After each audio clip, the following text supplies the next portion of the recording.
got a genetics exam. So a couple of things. One, as you know, I updated the schedule through next week. So lit review Friday next week. So you don't have multiple things due on the same day. Abstracts, I'll get them back to you this weekend so that you can begin to do any revisions you need. Largely what I'm looking for in this draft and also in the final one is, do you have the basic pieces there? Okay?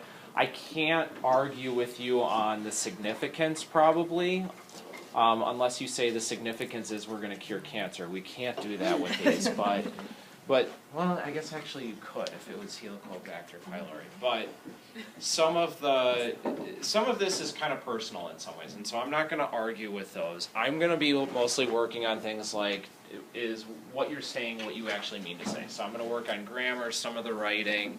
I'm going to look to make sure are the kind of those major points there that I asked to be in there. My goal is to be harsh on this first draft so that final draft you've got maximal number of points on it. That's the goal. Okay. I did end up posting under the phage project. There's a new thing all the way at the bottom. It is a PDF file with a list of different annotation tools for these genomes. So it contains information such as there's a program on NCBI, National Center for Biotechnology Information.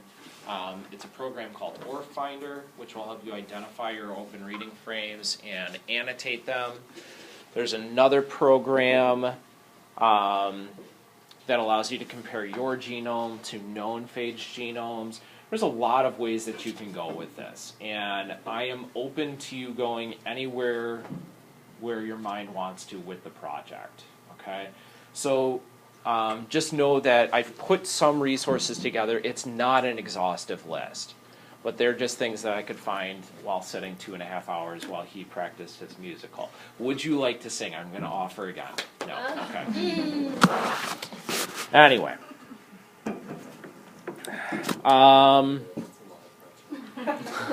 Hey, eventually it's going to be in front of a whole auditorium of people, so that have actually paid money to watch it. So, you know. All right. No pressure or anything. Jeez. I have high standards. You know that. All right. Any questions before we get going to that? He's screwed. You're so mean. I know.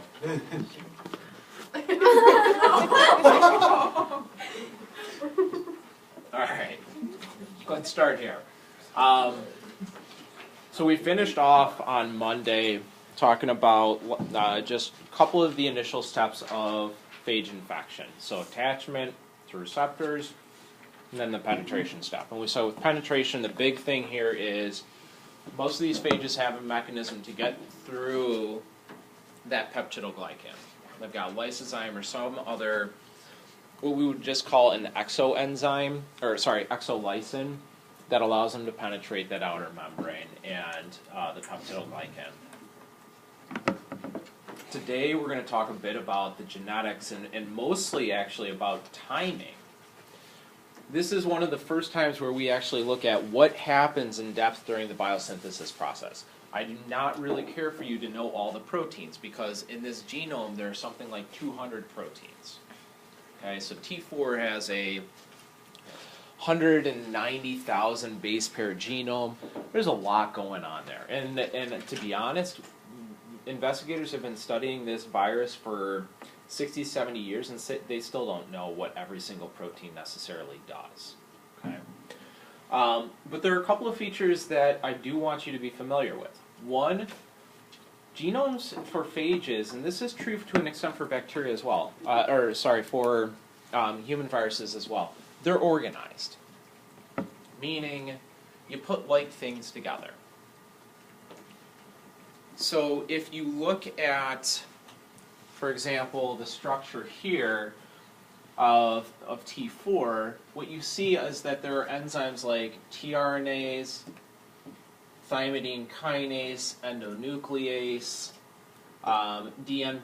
DNMP kinase, all over here, but then you've got topoisomerase, endonuclease, nuclear disruption, DCTPase, DNA primase helicase, DNA polymerase accessory protein. What are all of those going to be involved in? That's replication, yeah, that's biosynthesis. So they put like proteins together.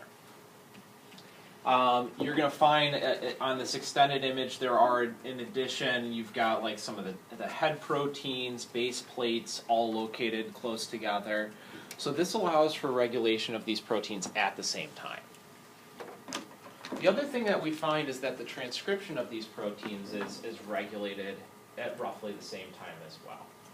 So on the right here, these are the common genes that are expressed in T7 infection, and you notice this is just map units here. The early genes, or what we're going to just call the immediate early genes, include ones that block the host restriction mechanisms. They end up inducing RNA polymerase, initiating DNA synthesis, and DNA ligase. Then some of these delayed early, which we will call early, include ones like DNA polymerase, primase, single-stranded DNA binding protein, ones that are involved in the replication. And then those late genes are ones that are involved in the structure of the phage. Sabrina. Would you say like this coincides with life syndrome? Oh, it does, yeah, absolutely. Actually, that's a great way to point it. So those immediate early are ones that are expressed very early on, required for the initial steps of biosynthesis, transcription, etc. You're going to go back to the office and play video games? Okay. The early ones are going to be involved in more transcription, replication, and then the late are ones that are involved in ultimately the assembly and exit as well. Okay.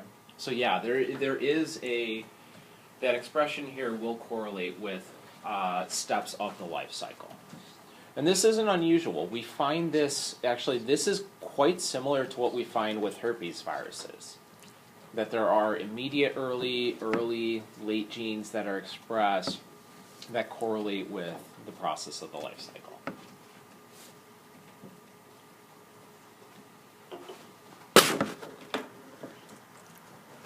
Here's the life cycle in a different view. Okay? So actually this takes us directly to what Sabrina just asked about. So this is looking, I think I may have taken this directly from the book. This is number of minutes. Why they're going right to left instead of left to right, I don't know. But, so 0 to 25 minutes total. These immediate early genes are expressed in the first few minutes. Very early on. The early genes are expressed somewhere around 3 to 10 minutes, and then the late genes from maybe 7 minutes on. It's an incredibly quick process. Obviously, biosynthesis is going to take the longest amount of time, and biosynthesis here is actually very, very complex. Actually, these are some of the toughest viruses or viral particles to build.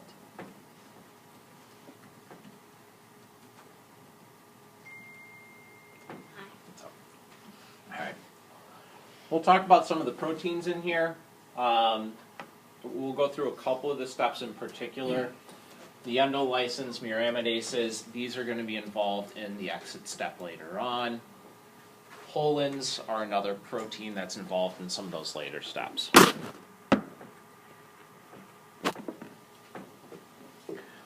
Continued with this theme, life cycles coordinated. Gene expression here incredibly coordinated based on when these genes are needed.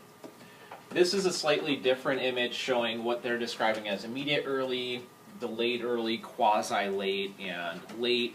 There's probably 100 different ways you can subdivide these genes, but again, the biggest point here is just genes are going to be expressed at different times and for short periods of time, depending on what they are required for. one of the things that this ends up showing, did you use the... We're going to need wet paper towels to get rid of that. You can just draw over it with the... Yeah, with the expo marker and it comes off. Oh, there you go. Jake, use one of the big red ones and draw over what you just drew. That'll keep you busy for 2 minutes. All right. The other thing that this one is pointing out is the enzyme that drives transcription of these. So first of all, what kind of enzyme has to drive transcription here? RNA polymerase, yes, but what kind? DNA dependent, good. Where is this coming from? It is coming from the host, actually, in this case. And think about the process. What's the only thing that's actually making its way into the host cell? Or the genome, right? The genome from the phage is the only thing that we've talked about that's actually making its way into the host cell. And so in order for transcription to occur, it's going to require the host RNA polymerase.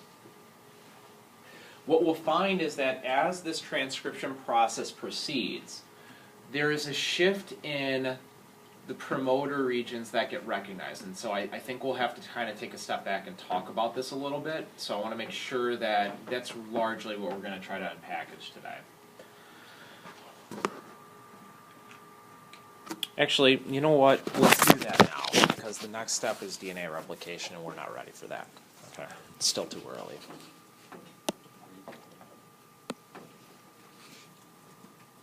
All right. Little bit of bacterial genetics for everybody for a couple of minutes. Imagine this is a fragment of DNA, promoter region. What is a promoter? It's required for gene expression. It's the region of DNA located upstream of your transcriptional start site. So this is where the RNA polymerase binds. In prokaryotes, the RNA polymerase is a two-part enzyme. Actually, it's more than that. But there's what we call the core RNA polymerase, which is made up of like 5 subunits. Don't need to know them. And then there are these bean-shaped structures known as sigma factors. And sometimes they go by the name RPO and then the letter of whichever one it is. These bind to 2 specific regions in the DNA, what we call the -35 and the -10 boxes. Some geneticists will use terms like Pribnow box, or in eukaryotes we have the Tata sequence, Tata box. This is exactly like that. Okay. So this is like prokaryotes. Yeah, this is in prokaryotes. There are different sigma factors that recognize different -10 and -35 regions. So sigma D recognizes a very specific sequence. It's the major housekeeping one. It controls expression of like 2,000 genes in E. coli. And then there are other ones. There's S, which is expressed only during stationary phase. And there's E, which is expressed during extracellular... Oh, they lied. What's your Sharpie? Well, I don't know. We'll figure it out. I think maybe we're going to have to take that out of the Disney budget, though, just so you know.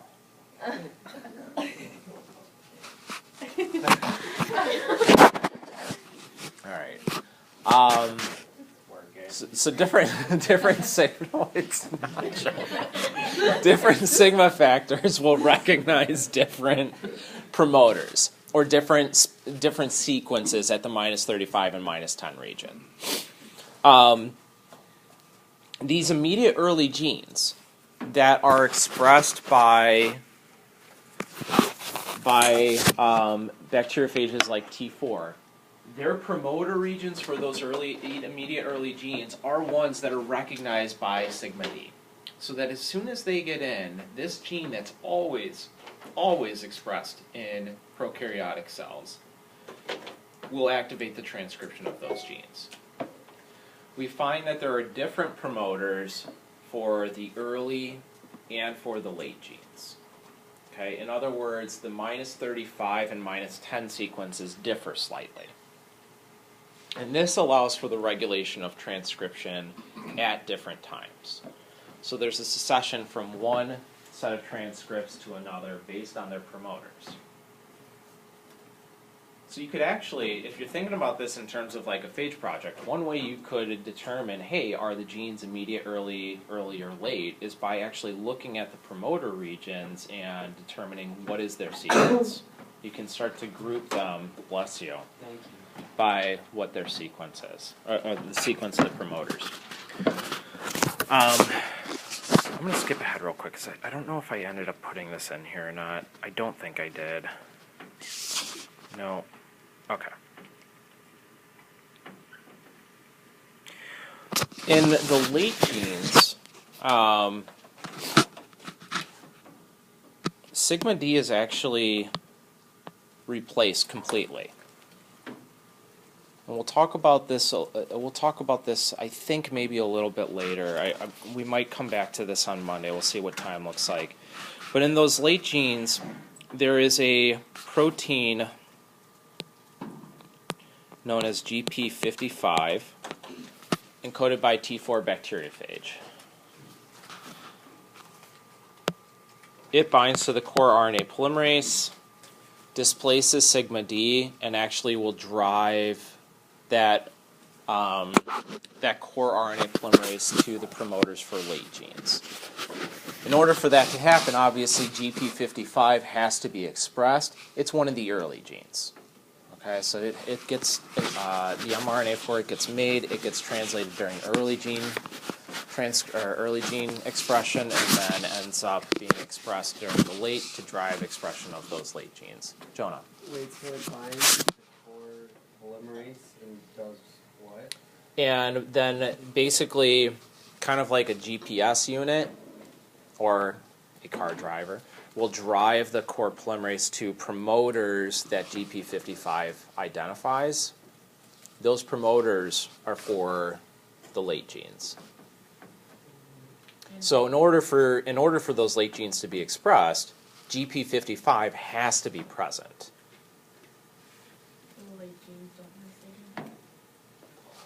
So those genes would not be recognized by sigma D. Yes.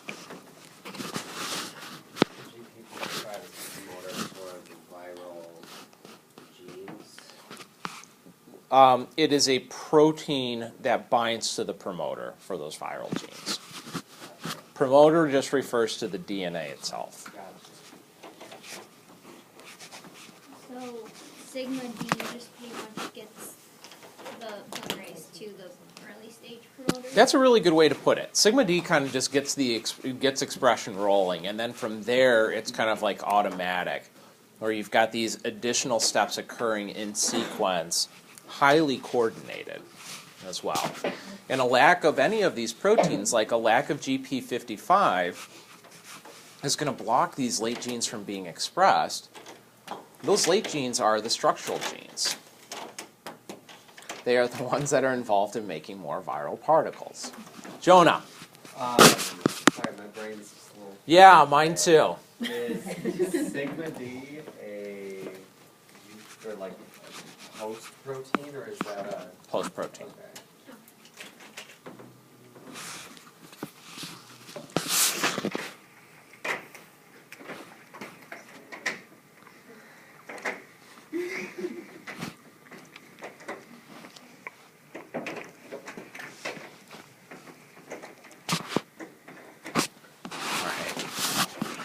Jake.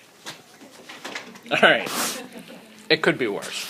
That's why I'm just telling myself. It could be worse. Have you been in like the big regular lecture hall? Yeah. Notice how like where the projectors go, somebody's totally like drawn on the wall and like tried to erase it. And this is gonna be better than that.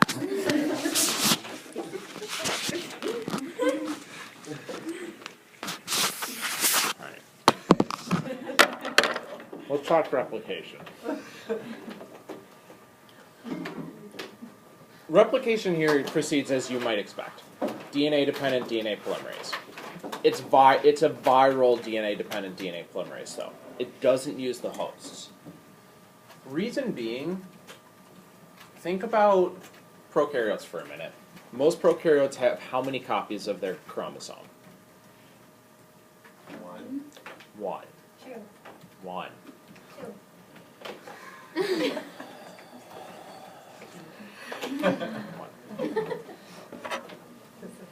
And replication begins from a single promoter. There doesn't need to be a lot of DNA polymerase in a prokaryotic cell. And yet this virus gets in and it gets out in 25 minutes. And we're talking about burst sizes of 100 or more phage. So you have to have a lot of replication occurring in an incredibly short period of time. The way that the virus gets around that hurdle is it encodes its own DNA polymerase. The process here, these genomes are linear, but the virus has a way to prevent the loss of genetic material. We'll talk about that in a little bit, but basically the process is by forming what we call concatamers. This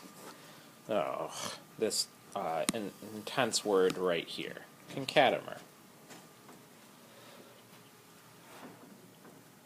The other thing to point out is when replication occurs of these viral genomes, they will, instead of using just cytosine as a base, they use hydroxymethylcytosine.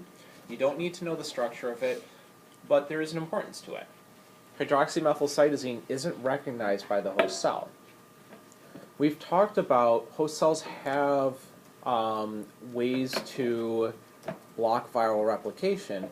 In prokaryotes, what's one mechanism that we briefly brought up? I don't know if anybody will remember the mechanism, but we've talked about the types of enzymes. What are enzymes that cut up DNA? Endonucleases, restriction enzymes. So to prevent cutting that DNA, or to prevent cutting the viral genome, these hydroxymethylcytosines are kind of masking or hiding the DNA so that it can't be cut by restriction endonucleases. Are you on YouTube right now? Or are you No. doing a video? Then No. why does that say Because I right tape them for them to watch on YouTube later. there? I'll hear this conversation. What was that you called it? Hydroxymethyl. Hydroxymethylcytosine. It's this long, this long word down here. There's a space in it though. Yep, it's 2 words. Then why? I don't know. Can you sit down, please? Thanks. All right. Nope, that can't be the end. Yeah, there's a lot of pictures.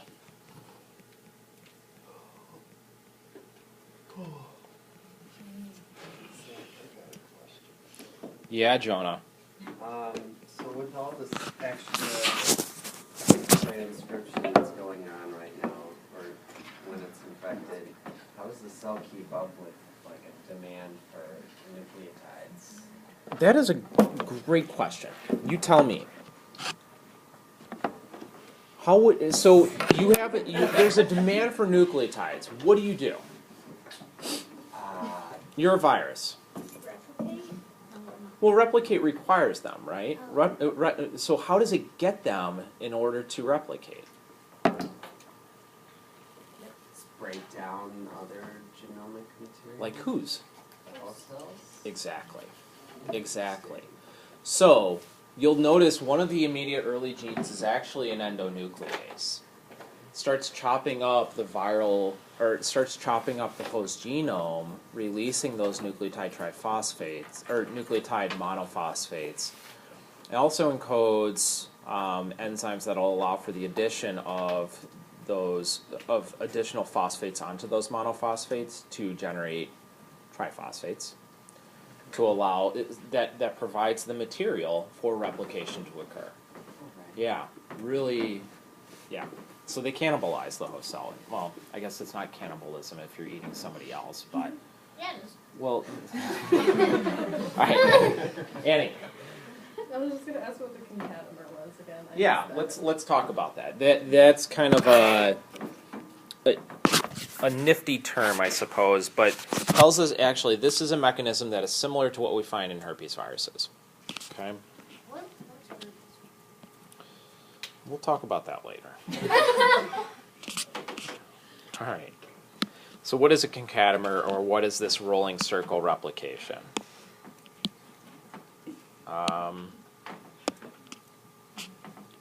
So the viral genome, I said it's linear. It actually will circularize, though, once it gets into the host cell. We're not going to talk about the mechanism. In brief, it's recombination. And nobody wants to talk about recombination. Okay?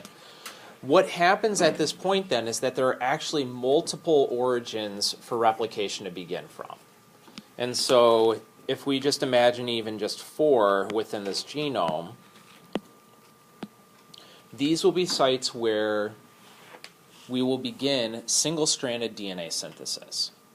And so what you get from this are long single strands of newly synthesized DNA as the polymerase is reading this circular DNA. So just imagine this kind of rotating. Those polymerases are remaining in place, and as this DNA is rotating, now you're producing new single-stranded DNA off of it. Ultimately, the complementary strand will be made so that these become double-stranded DNA molecules, and they're linear. Well, imagine this. Okay, so my finger, let's say it's times 0 on the genome. It rotates all the way around. I've replicated the genome once. It rotates around again. I've replicated 2 times, 3 times, 4 times, 5 times. That's a concatemer. A concatemer is a long strand of nucleic acid sequence that contains the genome basically over and over again. Here is an example of that. So here's a very simple genome with genes A, B, C, D, E, F, G. And note, they're just repeated over and over and over again in this process. So these are incredibly long fragments of DNA, but it contains maybe 10, 20, 30, 40 copies of the genome. Go ahead, Annie. So the one that you just showed 4 sites. Yeah. Every time it rotates once, 4, or it's like one long strand of 4. There would be 4 strands. Of Each 4. time, let's see, each time it rotates around, that would mean that at each of those 4 sites, you've replicated one linear fragment of DNA. So it does break up into fragments, or it doesn't? Not yet. I'll have to redraw this. Oh, there's another. No, that's fine.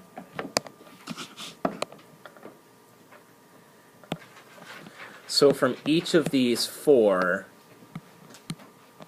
and I'll just kind of draw hash marks here to represent a new rotation. Okay. You're going to get these long strands with identical copies of the genome all linked together. Okay. Let me show a different image for this. Jonah. Is there some sort of restricted enzyme that the virus encodes then to like edit it? Damn, you're good. Yeah, we'll talk about trying. that in a minute. Here's a different way to look at it. So this is one just showing from a single spot, but as this is rotating, you're getting this genome replicated multiple times, and it's all linked together. And as Jonah pointed out, eventually this has got to be resolved somehow. Each phage genome, or the phage head is large enough to package one genome in it. So it has to be resolved. The enzyme that does that is a transporter protein that not only will kind of shuffle or use ATP to push the genome into the capsid head of the phage, but it also has the ability to cut the ends. Now, the phage genome's linear, though.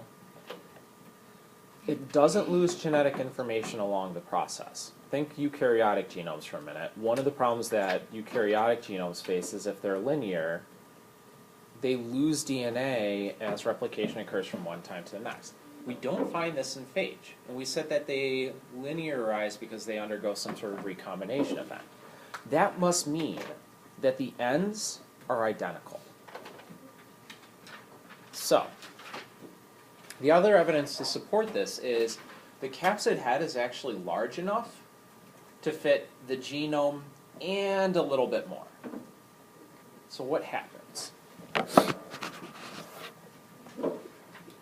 take a look at what's happening, or where are these cleavage sites, which are being marked by a successful headful.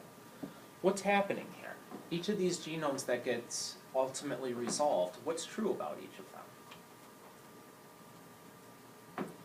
So, A, B, C, D, E, F, G, A.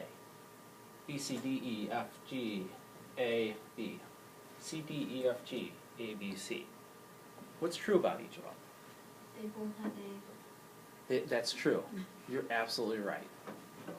They also all have B and C and D and E and F and G. They have all of the genes plus what?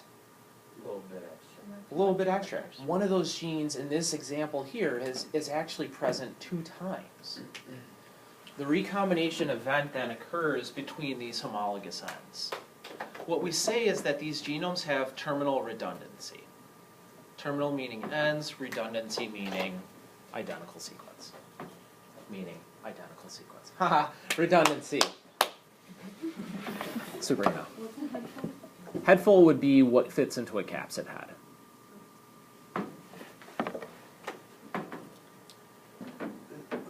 Go ahead, Jonah. So there are different restriction enzymes for every cleavage site? No, it's the same. And I'll be honest, I don't know exactly how it occurs. If my understanding is it might just be random, but that it recognizes these 2 common sequences and then kind of like just cuts it like scissors almost. Sabrina. Wait, so the reason for the terminal redundancy is just so that it doesn't lose genetic effect? Exactly. Exactly. Now, this leads to another property known as circular permutation. Let's see if I have that term in here. Nope, I didn't put it in here. But what circular permutation means is that this is the exact same sequence. It has the terminal redundancy. If we were to draw these as circles, the sequence of every one of these genomes would be identical. That's what circular permutation means. But notice that each of these genomes in their own right, as a linear piece of DNA, is unique, right? This one is unique because there's terminal redundancy of the A's. This one is unique because there's terminal redundancy of the B gene and the C gene and so forth. This makes it really hard to perform restriction nucleotide digests on phage genomes and to be able to determine exactly where are the sites that cutting occurs. Because the bands will look different from this to this one and so on and so forth. Oftentimes you'll see phage genomes drawn as a circle. It makes life a whole lot easier instead of having to write it out like this with that redundancy at the ends.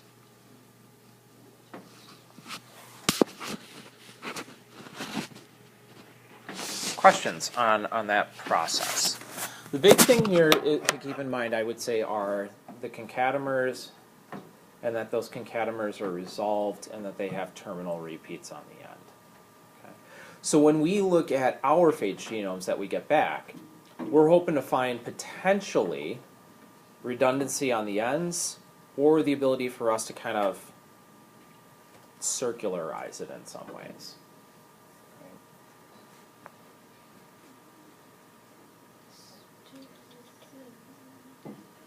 Go ahead, Grace. So, no, never mind, I just read it, we're good. Okay. All right. Assembly of the capsid, it's complex. We'll leave it at that. I mean, this is not an easy process to understand because there are over 50 different proteins that are involved in forming this capsid structure. Proteins involved in the head, proteins involved in the tail fibers. What this image is trying to show is that you've got a couple of steps that lead to the formation of a base plate, and on that base plate you get the tubing, and then you get the contractile sheath on top of it, and this is going to combine with the capsid head after the DNA has been packaged into it, and ultimately you attach the tail fibers onto it. all self-assembly. It fits that principle that we talked about before, where these processes are self-assembled. It's driven by molecular interaction, but it occurs in a coordinated process. You can't, for example, have the tail fibers form on or come attached to the base plate until after you've got the head loaded on as well. The exam question for this next exam will be to describe this process. Alright. Last part, how do they get out? We know, Jake, put down the phone. We know that phage get in by breaking down the cell wall. And actually, a question I left you with to think about, I forgot about this on Monday, was why doesn't that just lead to the death of the cell in the first place? And the short answer is actually bacteriophage in the immediate early genes. One of the immediate early genes is actually one that repairs the peptidoglycan.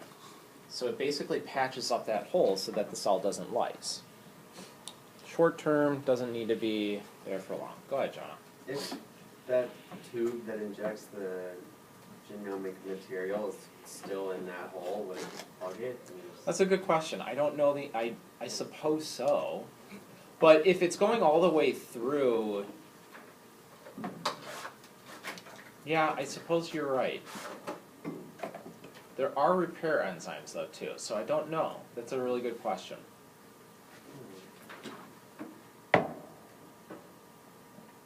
Each bacteriophage has to get out somehow. But there's an issue here. We know that they're going to do this by breaking down peptidoglycan, which is going to lead to something like out of a horror film where you've got all of these phage exiting a bacterial cell at one time. But there's a barrier. What's the barrier that exists between where the phage are in the cytoplasm and the peptidoglycan? There's an inner membrane there. And enzymes like lysozyme and other endolysins, they can't get through the inner membrane. So how do bacteriophage get around that? That's what the whole-in proteins are, yeah. So this image here is showing two different mechanisms, one that's known as a whole-in endolysin process and another one that's known as a pinholin. To be honest, they're largely the same thing. If I'm remembering correctly, the only thing about the pinholins that are different is that the endolysin doesn't become active until it's in the peptidoglycan, in this area between those two membranes. But the whole-in process, these whole-in proteins will form channels or pores. Large enough pores that allow for one, cytoplasm to begin to leak out of the cell, and then two, to allow for depolarization across the membrane, so disruption of membrane homeostasis, and for the endolysins to now come into contact with the peptidoglycan. And your face has germs. I know it does. At that point, endolysin will chew up that peptidoglycan. Go ahead, Angela. Sorry. Yeah, absolutely. I can't understand why you would be so distracted today. All right, so we have a couple of events here. The whole-in protein gets produced. It's a transmembrane protein, so it embeds itself into the inner membrane, and they form large channels. And these channels are nonspecific. So they would allow, for example, cytoplasmic material to exit into the area between the two membranes. That fluid in between the two membranes can come into the cell, so there's some depolarization here. For example, if you've got like a sodium gradient set up across those two, that inner membrane, that's going to be lost at this point. And then these pores are large enough to allow for these lysins to now diffuse out into the area where the peptidoglycan is located and begin to break down the peptidoglycan.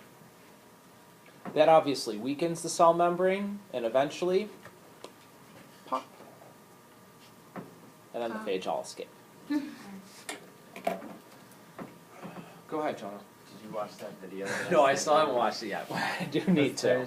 There's a picture where they put lysine into like the culture of bacteria, and like using an electron scanning microscope. Do they You show can- them? You can see it pop. That's awesome. I'm That's telling you, really you cool. should watch it. These proteins here, immediate, early, or late proteins. Yeah, they've got to be. If these are expressed immediate, early, the cell's going to lyse before you can get replication and biosynthesis complete. So these need to be at the very end of the late process. Go ahead, Sabrina. What's the last one? Oh, a spannin. The spannin's kind of that. I think that is for. Here they are. The spannins will also fuse these two membranes, the inner and outer membrane, creating these large hulls to help with the process of the lysis. But that one doesn't say spanning. The number 0 says spanning though. So No, you're right, but it says spannin right here, so I assumed that it was the same thing throughout here. Don't they teach you guys those things? Like how to recognize the same image in multiple pictures? Alright. Jonah. The inner membrane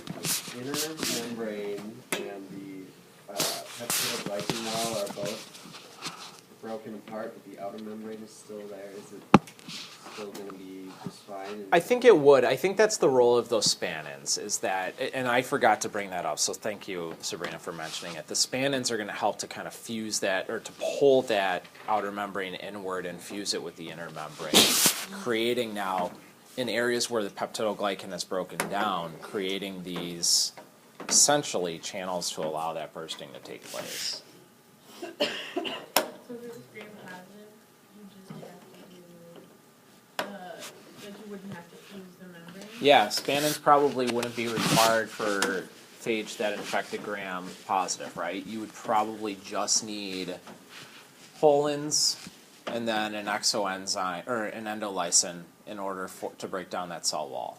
Yeah, absolutely.